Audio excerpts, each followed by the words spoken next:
Mesdames et messieurs, bonjour, bienvenue dans notre journal télévisé. L'actualité du jour en 3 minutes, le temps d'un café.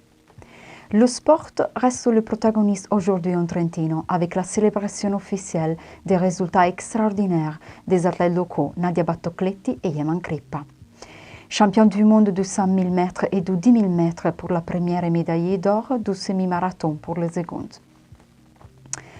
Dans le monde, c'est une autre nouvelle sportive qui rebondit à grand bruit sur le web parce qu'elle touche au thème des droits civils. La nageuse transgenre américaine Lia Thomas a subi un revers juridique qui met un terme à son désir de participer aux Jeux olympiques de Paris cet été. Née de sexe masculin et ayant entamé sa transition en 2019, Thomas était devenue en mars 2022 la première nageuse transgenre à remporter un titre universitaire aux États-Unis.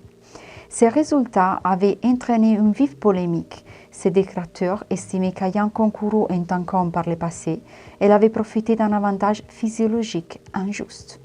La fédération World Aquatics avait ensuite décidé de créer une catégorie ouverte pour les transgenres, tout en limitant les catégories féminines aux nageuses devenues femmes avant l'âge de 12 ans.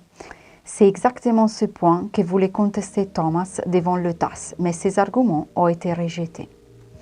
Les droits civils ont également été traités par le tribunal local à Trento, comme rapporté par la journaliste Benedetta Centin sur l'Eti Quotidiano.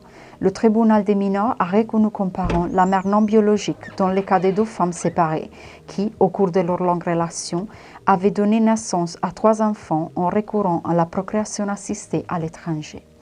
Une décision de la Cour destinée à créer un précédent, même au niveau national, car c'est la première fois qu'un tribunal accorde l'adoption d'enfants mineurs également à la mère non biologique dans une relation homogène entre 2 femmes. C'est la fin de ce journal. Merci de votre attention et je vous souhaite une bonne journée.